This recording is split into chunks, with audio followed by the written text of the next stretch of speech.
less than 2 weeks away from opening night. The Warriors, they have some major decisions to make at shooting guard. As Kendra said, there are sort of three options that we are looking at here, right? There's Buddy Hield, who has led the league in his three-pointers made over the last 5 seasons. Then you got Brandon Podziemski, right, who has led the league in charges last year. And then you have defensive ace DeAnthony Melton. But how lucky are we? We have an expert to help us talk about these decisions. You know a thing or two about being a successful shooting guard in this league, Victor. As an all-NBA, if he won't flex, then I will guard. Who do you think Steve Kerr should start? Well, if I had to choose, I mean, all 3 players are great in their own right. But if I had to choose to pair next to Steph, and I thought it was a great fit, I would have to go with DeAnthony Melton. And here's some clips from the first game to reflect my choice.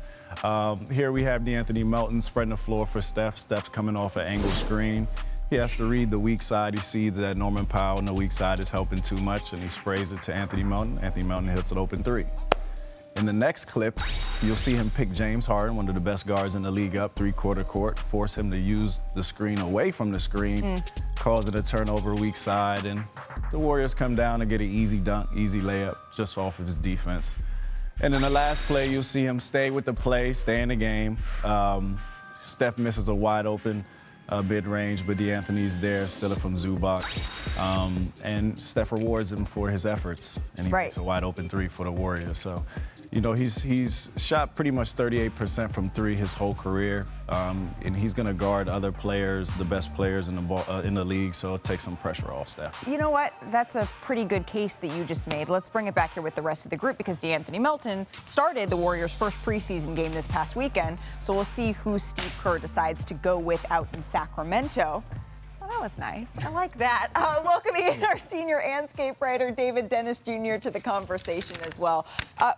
There's a lot of paths here that the Golden State Warriors can take. Brian, if you are trying to choose, you're at this fork in the road, where are you headed? Yeah, so you talked about the shooting guard situation. Steve Kerr actually believes he's got 13 different players he'd feel comfortable putting in the rotation. He's obviously not going to play all 13. Ask Jason Tatum about how many he likes to play. Oh, but had to go there. That's one path that they can go, is to try to figure out how many lineups, what lineup works the best.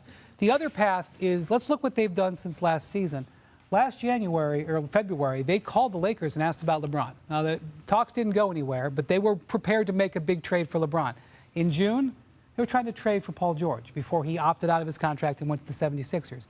In July, they were trying to trade for Lauri Markkanen. This is a team that clearly wants to make a big deal and is looking for a big deal. So while they do have a very nice, deep team, which is it going to be? I think right now, obviously, they're going to try to develop these 13 guys that Steve Kerr likes, but let's keep that other part in the back of our minds. Yeah, we'll keep it in the back of our mind, and the way the season goes, you know, if this roster plays like you think that they might play, they might not have to worry about, you know, who they're looking for come trade deadline, because I'm looking at this roster, right, and I'm struggling to find how this is much worse than the roster that won the championship in 2022. Now, I'm not saying they're going to win the championship. The West is a lot better. The competition is a lot better. But when we look at the 2 things that they were missing a lot of defense. Now they have that with Melton. Now they have that with, Peyton is coming back. They have defensive flexibility. And they have 3-and-D guys to play around Steph. And they have flexibility and depth. These are the things that you want, and the Warriors have been missing. I think that there is a devastating closing lineup somewhere in this roster for Steve Kerr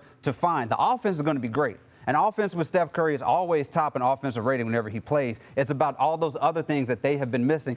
We all talked about sleepers. I'm not sure how we're talking about sleepers without talking about this Golden State Warriors team. I'll tell you how I'm not. I'll tell you why they're not even close to being a sleeper. They're a play-in team.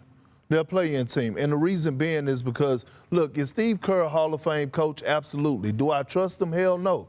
Right? He walked into a golden situation when he took over the job of being the Warriors head coach, a culture, a foundation that was already built. And then the team that, the Warriors, the KD Warriors, I could have coached that team and won the championship.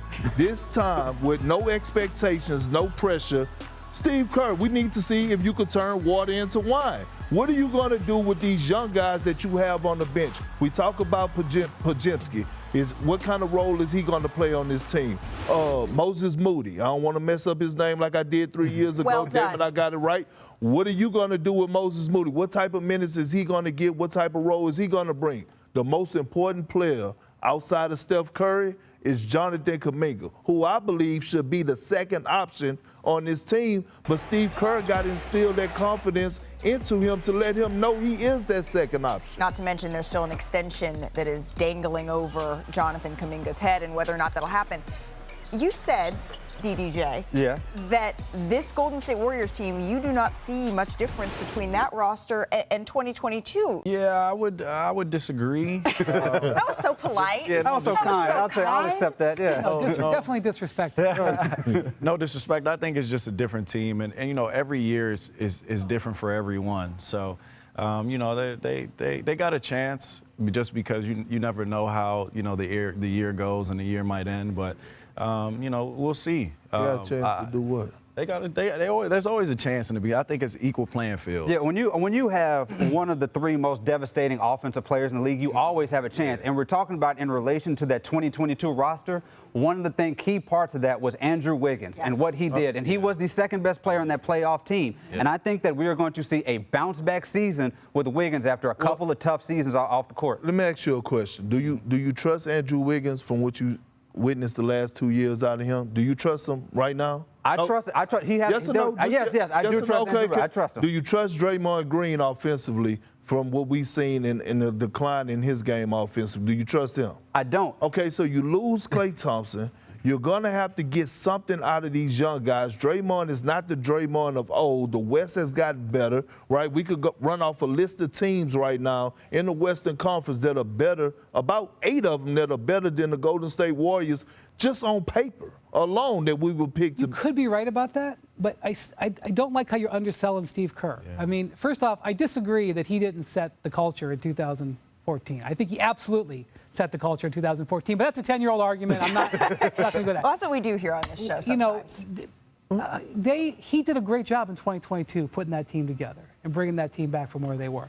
He has proven you can really get a culture of a team going together. He's got a big job. I'm not going to. He got a huge job. His record without Steph Curry is like 67 and 106. I'm throwing that stat it don't even matter. What was Phil Jackson's record without Michael Jordan? You can't look at don't use that stat anymore. So let me because it was a tank season. They were tanking. Let's take one step back if we could, right? Play-in team, similarities with 2022. The Golden State Warriors have become synonymous with a dynasty. They've become synonymous with the NBA Finals. They've become synonymous with winning. So, Vic, in your mind, a successful season for Golden State, based in this reality that we're living in, is what? I mean, if it's up to Perk, just winning a playing game. I think that's enough in itself, and we'll see. A successful season for this Golden State Warriors team is the first round of the playoffs. No one will complain. That's a successful team. No one will call it a failure. Perk and I are in agreement on that. Yeah, I think you want a good playoff run, but what's just as important is you want to see these young guys be building blocks. I want to see Kuminga be that guy. I want to see Podziemski be that guy. I want to see something that you can build around for when Steph does eventually start to decline, that you have building blocks for a championship team to get squeezed one more title out of that team. You do agree with me. Well, clearly, all of these problems will be solved tonight in their preseason game in Sacramento, right? The Kings host the Warriors at 10:30 Eastern. It's right here on ESPN. The NBA released their preseason survey of all 30 general managers yesterday, though, and one of the questions they polled was who is the best player in every position. So here is who they selected. You got Luka Doncic at point guard. You got Anthony Edwards at shooting guard. You have Tatum, Antetokounmpo, and Jokic to round this out. So we thought we would see where our starting lineup stacks up. David, do you want to take the point guard position? Yeah, I'm going to take the point guard position. I'm going to go with the guy who is one of the most unstoppable weapons in all of the sport. Wardell Stephen Curry from what school? Davidson College. The guy who Where did you go? Davidson College. There we go. That's what we talk about. The guy who went out there and secured a gold medal for Team USA. He is still the guy that you do not want to defend if you're in the league. Since you're the expert on shooting guards, you want to take this one? Okay, if I had to choose, I would choose the young superstar, Anthony Edwards. He just screams face of the league. He's ready to play on both ends and lead his team, I truly believe. Kendrick Perkins, you're not our small forward, but you can take small forward. Bam! I'm going with 2003. Class of 2003, LeBron James, the senior citizen of the NBA and still holding it down. I understand Jason Tatum won a championship last year, but damn it, LeBron James to me is still the best power forward in today's game. What about small forward? Yeah, small forward. Excuse me, small forward. We're going with LeBron James as a fine. That means He's that small I get to forward, take, right? That Yeah. means that I get to take power forward, and we're going with. Do I get a? Yeah, go ahead. Bam! There you go. Giannis Antetokounmpo. I mean, A fine selection. does there need to be any explanation for the champ Giannis? He walks into arenas and people fear him, Brian. Yes. What's my rule as we talk about my center here? What's my rule about Victor Wembanyama? No ceilings. No ceilings on Victor Wembanyama. So the best center is. I'm not crazy. I'm not crazy. The guy's won 3 of the last 4 MVPs. It's going to be Jokic. I'm not crazy. But check back. Check back next year. Let's see what that is. Yeah, I was going to say, maybe at the end of this season, we'll see how many of these hold up as the NBA Today's best starting 5. You have LeBron James as your small forward here, Perk. LeBron, he has some questions, though, about why he is heading in the preseason to face Giannis Antetokounmpo and the Milwaukee Bucks. He tweeted, "Can someone please explain to me why we're getting on a plane and heading to Milwaukee for the preseason?" And then some guy named Richard Jefferson said, "Bro, I'm surprised you're even on that plane." LeBron says he's surprised himself. Well, how about this, Brian? Actually, it's your job, right? You're going to do your job, but I get it, though, right? Like, yeah, Braun got the right to say. Hey, if you're going to go to Milwaukee, October is a fine time. Yeah, it's October or June are both lovely times of year in Milwaukee. Vic, you did a great job your first day of NBA Today. Victor will be back tomorrow. Thank you so much for watching.